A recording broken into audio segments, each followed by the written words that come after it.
Oke, assalamualaikum warahmatullahi wabarakatuh. Video kali ini gue coba akan ngobrol santai ke seseorang yang menurut gue inspiratif. Dia adalah saudara gue, lebih tepatnya saudara dari istri gue, sepupu dari istri gue. Namanya Makmun Abdul Karim. Nah, ini orangnya, Karim. Ya.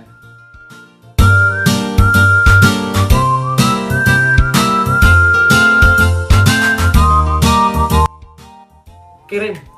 Jadi kenapa gue angkat kisah inspiratifnya? Jadi intinya gini guys. Jadi si Karim ini dia kuliah, seorang anak yatim piatu bisa kuliah di PTN, di perguruan tinggi negeri. Nah, ini kisahnya guys. Jadi coba gimana Rim? Coba Rim, perkenalan dulu Rim. Siapa diri dulu Rim? Oke. Nama saya Makmun Abdul Karim. Oke. Saya dari 3 bersaudara. Saya anak ketiga dan saya lahir dari keluarga yang mungkin bisa dibilang kayak sederhana lah ya. Oke. Kayak ekonominya terbatas, segala macamnya lah, bisa dibilang seperti itu. Terus paling seperti itu sih, kayak Oke. lebih singkat. Waktu kecil gimana? Ada kisah-kisah menarik waktu kecil? Masa kecil? Nah, kayak gimana nih? Ya kisah kecil lo aja gimana? Ya paling kalau kecil sih kayak gini ya, kan namanya namanya kan anak kecil, dia lahir dari 3 saudara dan punya kakak 2 dan dia lahir dan Betul anak bontot ya? anak bontot. Oh, anak anak bontot. Anak bontot. Oke. Nah, ya pada masa anak-anak kecil lah, Kayak biasa ya, kayak biasa ya. kayak sering main-main. Oke. Kan namanya mungkin kayak kita bisa, kalau saya kan di daerah-daerah perkampungan lah ya, perkampungan kayak kebiasaan anak kecil kan kadang-kadang kayak main ke sawah, main ke mana-mana. Sawah? Iya, main ke sawah tuh kan. Iya. Berarti lu dulu dekat sawah rumah lo ya? Iya, dekat sawah gitu sih. Kayak ya pada masa anak kecil lah, standar kayak Standar anak ya. kecil ya. Oke. Dari kecil lu dulu ada punya cita-cita nggak Rim? Kayak gue tuh pengen jadi ini kan? Oh, kalau itu banyak. Banyak. Kalau- Berubah jangan-jangan. Benar. Oke. Mungkin kalau anak kecil kan ya rata-rata kayak sering niat ini, kayak pengen ini, sering ini, pengen ini. Dulu sih pengen, ya banyak sih, kayak pengen jadi pilot, pernah Oke, tuh. standar lah ya jadi pilot. Standar, pilot, dokter ya kan, terus apa tuh kayak jadi tentara, banyak lah. Jadi intinya sampai lu bener-bener natep pengen jadi ini apa? Jadi misalkan oke lah banyak terus Keinginan sebenarnya, anak ya. jadi yang paling utama lu pengen jadi apa sih sebenarnya? Sebenarnya ya kalau pengen sampai saat ini, Heeh. kalau yang sampai saat ini sih sebenarnya nggak muluk-muluk banget sih pengen jadi apa ya. Kalau dari kecil kan mungkin kalau orang dari kecil kan kayak lihat apa kayak pengen itu jadi itu. Nah, semakin dewasa dan semakin bertambah umur kayak makin realistis aja kehidupan kan. Kadang-kadang kayak gitu kalau sekarang ini kayak Oke. udah kayak realistis aja, udah yang penting Bisa kerja ya? bisa kerja, bisa tercukupi dan Oke. pasti semua orang pengen usaha lah segala macam atau apa lah Oke. gitu. Nah, waktu kecil pada saat kapan sih masa sulit lu Rim? Mulai masa sulit tuh mulai kapan Rim? Masa sulit tuh udah mulai nih misalkan. Masa sulit keluarga atau apa? Ya masa sulit lu, jadi ya masalah sulit keluarga, masa sulit lu kehidupan lu. Jadi pada saat di titik mana lu masa sulit itu mulai gitu. Oke. Paling cerita sedikit dari awal ya kan. Dulu mungkin kehidupan saya nggak tahu sih kayak seperti apanya, soalnya kan saya baru lahir dan ya masih kecil gitu. Terus 4 tahun umur saya 4 tahun mungkin kayak bapak saya jadi buruh tukang. Pada masa itu sih mungkin kayak kehidupan saya normal. Gitu, normal kayak penghasilan ada, mungkin tercukupi kehidupan. Lalu selang beberapa sampai tahun ketiga saya lahir, bapak saya agak mulai sakit. Oke, berarti lu inget gak bokap lu? Saya ingat, cuman agak-agak dikit, kayak paling kayak ya sama-sama lah ya. Kayak selang tahun ketiga mungkin kayak ngerasa sakit lah ya. Sakit. Lu umur 3 tahun? Umur 3 tahun. Oke. Ngerasa sakit. Terus Ya mulai awal mula kalau dia kan pekerja keras. Hmm. Bokap tuh kayak tipe orang pekerja keras banget. Pokoknya siang kerja, malam kerja. Pokoknya nggak ada waktu sedikit pun waktu itu di terbang sia-sia lah menurut dia. Oke. Dan karena mungkin nggak terlalu dijaga kesehatannya, dia terlalu ambisi mungkin dengan apa namanya kayak keinginannya lah untuk pekerja keras. Jadi muncullah dia sakit kan, kayak awal mula kayak sakit biasa, lalu tambah mungkin kan dengan penyakit yang lain. Jadi pada akhirnya dia punya penyakit komplikasi gitu. Komplikasi terus ya selang beberapa tahun dia mengalami sakit dan pada akhirnya di tahun keempat saya lahir bokap meninggal. Ya Mungkin disitulah ya mulai masa sulit mulai ada ya. Mulai masa sulit keluarga tuh di saat-saat bokap meninggal ya. Di umur 4 tahun. Nah semenjak itu kayak ya ibu menjadi seorang diri gitu. Seorang diri yang berjuang dengan tiga anaknya yang masih kecil lah, masih masa-masa sekolah yang emang benar-benar masa-masa di pertumbuhan dia. Dengan keadaan yang seperti itu ya mungkin orang ibu saya jadi agak lebih ini sih. Oke. Terus berarti bokap meninggal umur lu 4 tahun. 4 tahun kurang lebih sih seperti itu. Terus pas nyokap meninggal umur berapa? Pas nyokap meninggal waktu itu umur berapa ya? Soalnya lupa sih, kayak pokoknya setelah 1 SMK ya. Waktu baru masuk SMK, baru masuk kuliah, sekolah SMK. Di situ ya bokap ya nyokap meninggal. Sakit sih. Terus gimana Rimun? Pada saat itu lu gimana? Terpuruk atau apa yang lu rasain waktu itu lah? Lebih tepatnya gini sih bang. Jadi itu kan mungkin karena memang ibu saya kayak seorang diri lah ya, seorang diri menghidupi anak-anaknya yang begitu bekerja keras banget, begitu maksudnya sangat inilah berjuang banget. Jadi saya berpikiran kayak di saat itu ya saya pengen ngebagiin orang tua. Jadi saya berpikiran pengen cepet-cepet lulus sekolah, walaupun keinginan buat kuliah tuh ada. Dulu pengen, emang dari pokoknya sekolah itu keinginan buat kuliah tuh ada. Pas nyokap masih hidup? Pas nyokap masih hidup juga ada. Karena emang berpikiran kayak pendidikan tuh penting. Saya berpikir pendidikan tuh penting, makanya walaupun kayak ekonomi seadanya ataupun nggak ada uang apapun, nggak ada apapun ya, yang penting sekolah tetap lanjut. Ya itu pada saat nyokap meninggal itu umur berarti SMK kelas 1. Kisaran umur berapa ya? SMK kelas 1 berapa tuh SMK kelas 1? 2013-an. Berapa nih? Ya situlah. Gila ya. Nah, ya itu. Apa yang lu rasain saat itu? Kalau yang dirasain kayak lebih ya udah ini jalan terbaik. Saya berpikiran kayak itu jalan terbaik buat ibu saya udah tenang di alam sana, kayak gitu sih lebih pikirannya. Kayak kalau saya ngerasa ya sedih cuma sesaat. Karena saya lebih ikhlas dengan keadaan seperti ini. Kayak sebelumnya kan dia ngejalanin masa-masa sulit dia, dan pada akhirnya dia mungkin kayak dia sakit ataupun dia terpuruk, dia ngerasain sakitnya seperti apa kayak gitu.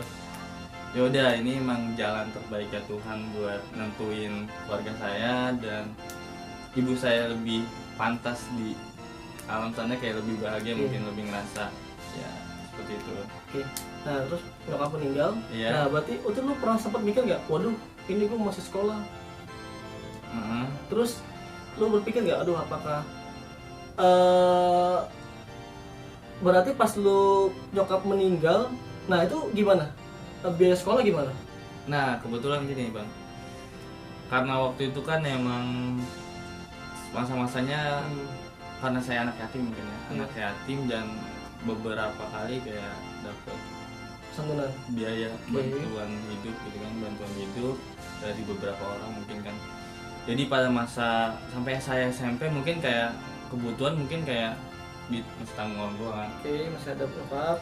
Kadang sesekali kayak nggak ada ongkos ataupun apa, dia tetap sekolah walaupun namanya cowok ya mungkin ya kayak lebih dibilang tekad atau apa gitu kan, kayak sekolah lumayan jauh tuh.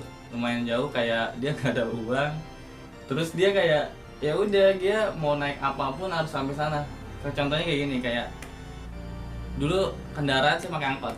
Pakai angkot saya nggak ada uang sama sekali, mungkin ya. SMA, SMK tuh? SMP. Nggak ada uang sama sekali, jadi saya naik angkot. Ya saya pas turun langsung lari.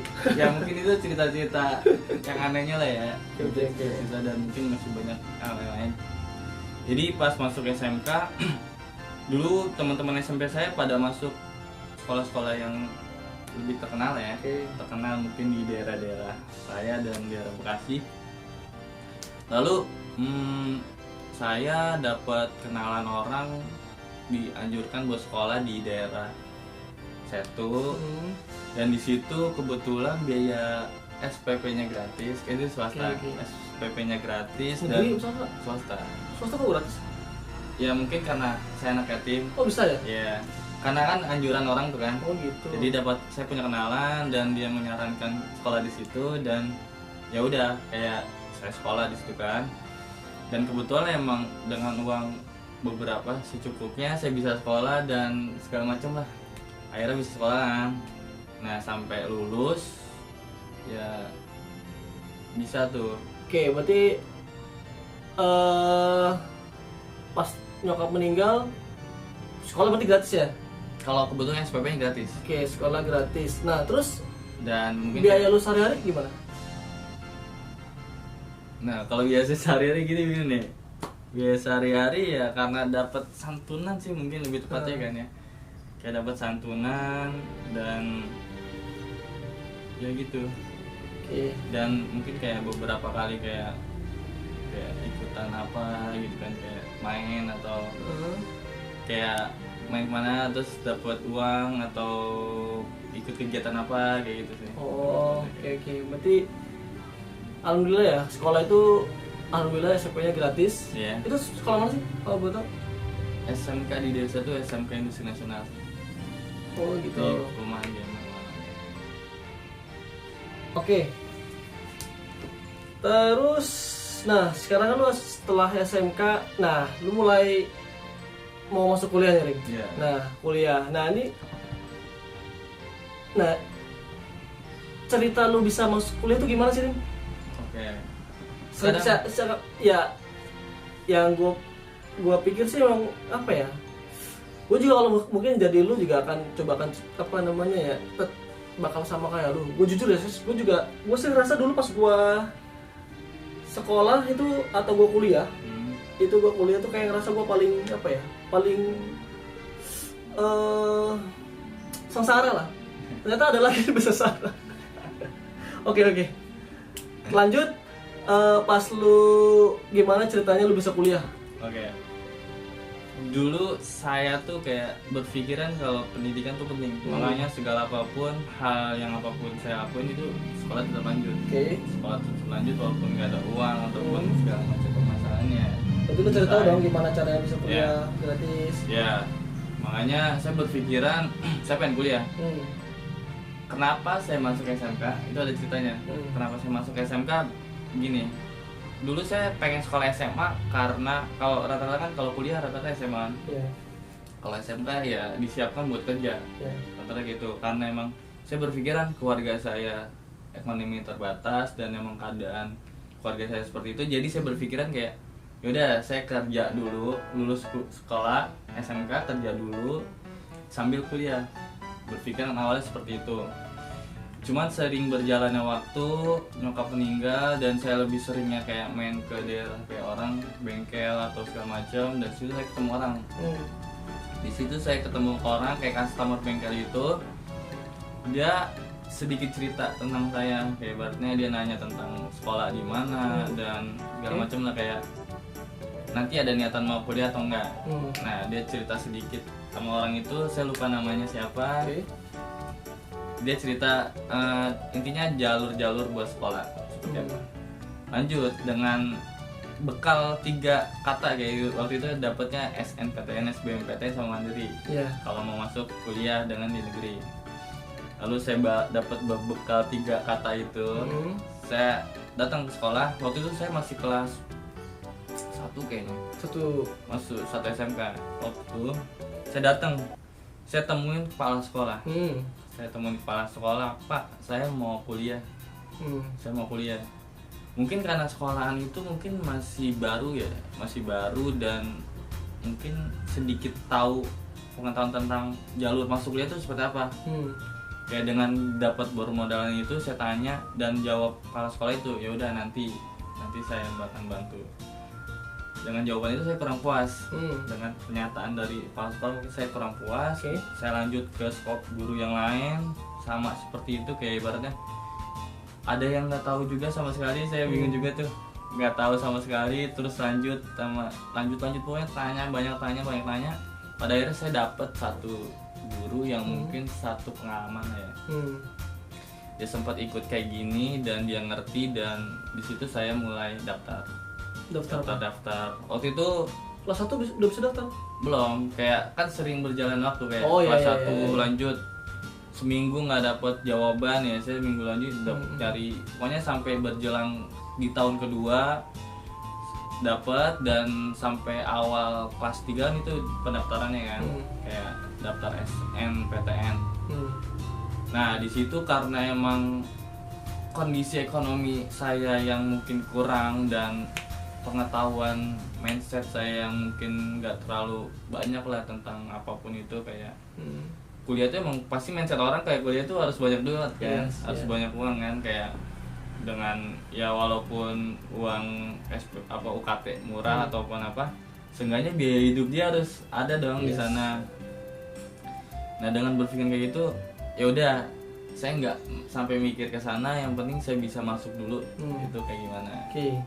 Terus lanjut, akhirnya saya ikut daftar. Waktu daftar SNPTN sambil daftar bidik misi juga kan. Bidik misi. Jadi si guru itu emang dulu dia bidik misi juga. Oh gitu. Berarti muda dong, masih muda. Dia emang belum nikah waktu itu. Masih muda dan dapat bidik misi juga, dan sepengalaman juga, makanya dia menyarankan ikut itu. Ya udah saya ikut itu. Daftar segala macam dengan persyaratan-persyaratannya ya kan, saya. Pokoknya saya urus sendiri. Keluarga nggak ada yang tahu sama sekali. Nggak tahu. Pokoknya nggak ada yang kangkal lah, lu ngapain sih mau? Iya, kerja aja dulu. Ya mungkin kalau keluarga mikirnya gini ya, kalau saya bilang ya salah juga. Soalnya juga keluarga, dengan keluarga yang seperti ini ya saya nggak pas lah waktunya buat bilang saya pengen kuliah dengan segala macam. Akhirnya udah saya daftar SNPTN dan bidik misi kan seiringan berjalannya kan, itu daftar. Di situ saya, karena emang sekolah saya baru dan jadi mungkin belum ada pengalaman sekolah saya di univ di nasional kan, dia jadinya dapat. Saya berusaha, ya udah saya kuatkan tekad saya daftar lagi, ada jalur lagi SBMPTN. Nah lanjut di SBMPTN itu kan karena seleksi bersama waktu itu, ya udah tes, yang lanjut tes ada 5 orang jadinya. 5 orang saya daftar, saya isi biodata saya lengkapin semua ininya, persyaratannya. Lanjut pas dapat tes, saya dapat tes di daerah Jakarta. Dengan kayak ya mungkin ya motor aja nggak punya kan, motor nggak punya, terus SIM segala macam nggak punya. Ini salah saya, SIM nggak punya tapi main kemana. Waktu itu pengalaman saya kayaknya baru beberapa kali ke Jakarta dengan sendiri, kayaknya baru tuh akhirnya. Berarti sendiri tuh, benar-benar sendiri? Iya. Sama teman? Enggak. Sendiri. Itu 5 orang tuh berarti misah-misah? Misah-misah. Oh gitu. Teman ada yang di daerah Depok, ada yang di daerah mana lagi ya? Pokoknya Depok, Bintaro. Dan saya di Halim. Daerah Halim. Di daerah Halim sendiri. Awalnya survei. Awalnya kan sebelum tahu tempatnya di mana kan harus survei dulu dong. Survei tempatnya, saya nggak tahu sama sekali itu daerah, yang baru pertama kali ke Jakarta, dan dulu nggak ada HP yang bagus kayak gini, kayak ada Maps, ada segala macam. Jadi berpikir kayak ya udah, yang penting saya tahu alamatnya dulu, nanti tanya di mananya itu saya banyak tanya. Nah di situ banyak ceritanya sih bang. Kayak saya naik motor jalan sendiri. Waktu itu saya pakai motor siapa? waktu itu saya minjem motor abang saya. Oh gitu. Kebetulan emang motor lagi nggak dipakai dan ya udah saya pakai. Keadaan waktu itu di jalan agak-agak sedikit hujan sih, sedikit hujan dan segitu saya Tes tuh? Tes apa survei? Tes? survei. Oh survei. Nah kan berangkat tuh pagi-pagi. Subuh-subuh tadi katanya. Subuh-subuh terus ya dengan modal yang seadanya. Ya seadanya kayak dengan uang terbatas lah ya, yang penting bensin ada dan buat bekal makan pun ada.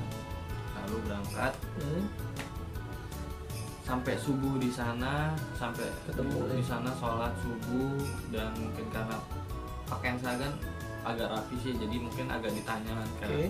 Dan mungkin terlihat pakai motor atau apa, jadi ditanya bawa tas, mau bawa itu dari mana deh? Dari Bekasi pak, mau tes kuliah. Terus sampai bapak itu bilang, oh iya bagus gitu, semangat deh, semoga ada dapat. Dan pada intinya si bapak itu mendoakan saya, semoga dapat deh, bapak doain. Dan pas sholat, saya lihat bapaknya agak sholatnya agak aneh. Anehnya gini, kayak mungkin bisa dibilang nggak tahu aneh, nggak tahu apa ya, pokoknya kayak Allah Akbar ya, kayak gini, pokoknya gitu dah. Terus pas sholat juga agak-agak nih, nah saya nggak tahu emang dia gimana ya, tapi gitu. Iya, dan saya berpikirnya kayak kok bapak ini agak aneh, ya udahlah. Sampai selesai sholat, bapak itu pas saya pakai sepatu, saya dibaca-baca buku, bapak itu datang ke saya lagi dan bilang, bapak doain dapat deh. Nah itu kayak yang bikin saya agak semangat lagi dan agak masih saya ingat nih saya sekarang nih kayak gitu. Ya udah kan, saya nggak tahu bapaknya, saya pakai sepatu dan bapak itu kayak ngedoain lagi, kayak ngeyakinin ke saya lagi, kayak ibaratnya bapak doain dapet deh gitu kan. Iya pak, alhamdulillah amin gitu. Setelah situ saya berangkat ke tempat tesnya dan ikutin tesnya lah ya. Sampai tes itu selesai tes ya udah, paling kayak saya berpikirnya kayak gini, karena ya di situ setiap ada usaha jangan selalu diimbangi dengan doa.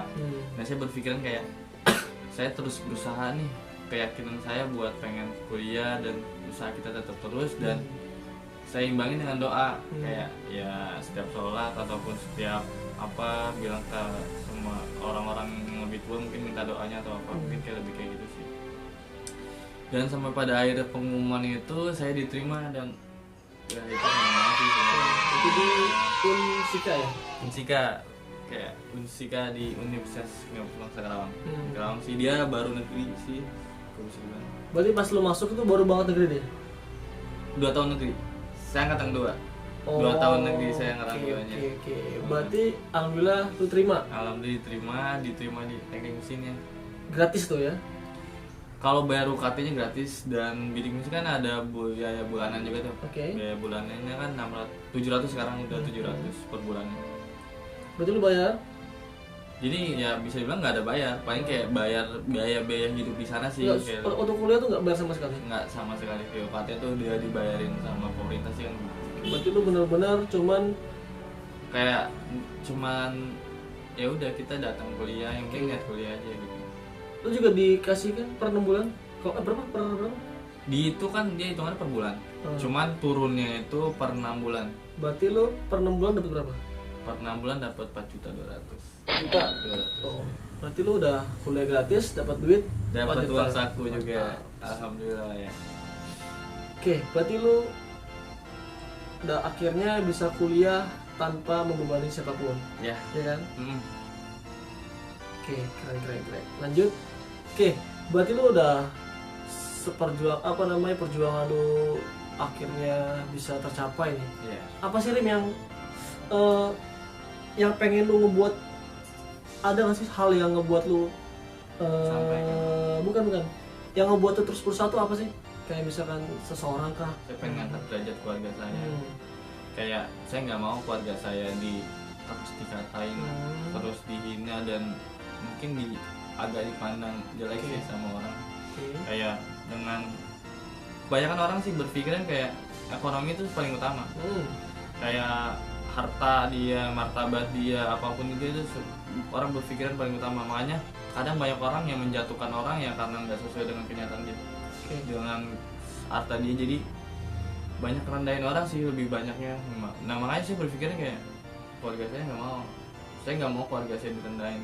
Walaupun dengan keadaan ekonomi saya sekarang seperti ini, saya berpikiran ya saya harus berusaha lebih keras lagi buat jadi yang lebih baik lagi. Oke, berarti karena keluarga ya, karena keluarga lu terus berusaha sampai saat ini. Oke, terus oke, sekarang kuliah. Rencana ke depan lu apa? Rencana ke depan setelah lulus saya pengen paling cari kerjaan dulu ya. Oke. Cari kerjaan mungkin ya mau bangun usaha mungkin. Setelah itu kalau ada rezeki gitu. tambahan mungkin mau nambah S2 atau segala macam. Berarti lu malah condong ke itu dong, ke wira swasta daripada sebagai karyawan. Ya, soalnya gini sih berpikiran kayak ya mungkin kita kerja ya pasti berpikir kayak nggak selamanya kita kerja sama orang. Kita selamanya hidup mungkin nggak selalu bergantung sama orang. Walaupun kita terlahir makhluk sosial kan nggak semestinya kita harus terlalu bergantung sama orang. Oke, berarti lu nextnya kuliah coba cari kerja dulu, nanti pengalaman seperti apa, baru lu akan coba di usaha sendiri ya. Oke. Mudah-mudahan tercapai. Terus untuk orang yang berjasa dalam hidup lu banyak sih bang. Kalau bisa dibilang berjasa ya karena saya dari kecil hidupnya selalu dibantu orang, ya saya nggak bisa menilai orang atau itu siapa yang berjasa. Ya semua orang berjasa banget buat saya dalam hidup keluarga saya. Keluarga iya, saudara-saudara iya, orang-orang iya, bang-abang segala macam iya. Terus juga orang-orang di yayasan, misalnya saya kan tinggal anak yatim, yayasan sana yuk apa namanya tadi, kayak baik banget sama saya, guru-guru saya, pokoknya segala macam itu orang itu berjasa banget buat saya gitu. Oke. Nah, terus berarti ini kan cukup banyak sebenarnya kaum milenial sekarang yang gue nggak bisa kuliah nih karena nggak punya uang, atau kayaknya gue harus kerja dulu, nggak mungkin kuliah. Nah tuh coba pesan-pesan lu Rim untuk teman-teman yang mungkin keadaannya tuh sama kayak lu, yang keadaannya yang nggak yatim piatu juga, atau emang orang tua, ada orang tua tapi emang nggak punya uang. Nah, pesan-pesan lu gimana Rim? Kalau dari saya sih gini ya bang, carilah ilmu setinggi-tingginya kan. Kalau kan ada pepatah juga, cari ilmu hingga ke negeri Cina, sampai ke negeri Cina. Ya iya, jadi kita jangan stuck sama zona pendidikan kita sampai SMA ataupun sampai SMP sebelumnya. Berpikirlah ke depan, ubah mindset kita, pikir kayak pendidikan itu penting. Ekonomi nggak menghalangin kita untuk berhenti kita nyari ilmu, jadi kan kayak ya kita tetap terus cari ilmu dengan apapun yang terjadi, dengan tekad kita apapun yang bakal kita laluin itu bakalan dapat pengalamannya di situ sih bang. Jadi buat teman-teman ataupun buat semuanya yang ingin mengenyam pendidikan lebih tinggi lagi, jangan pernah takut dengan anggaran sih, kayak biaya apapun segala macam lah. Yang penting niat kalian dulu, niat cari tahu, pokoknya banyak tanya, banyak lebih semangat lagi, lebih giat lagi lah untuk belajar, untuk terus berusaha sih. Oke.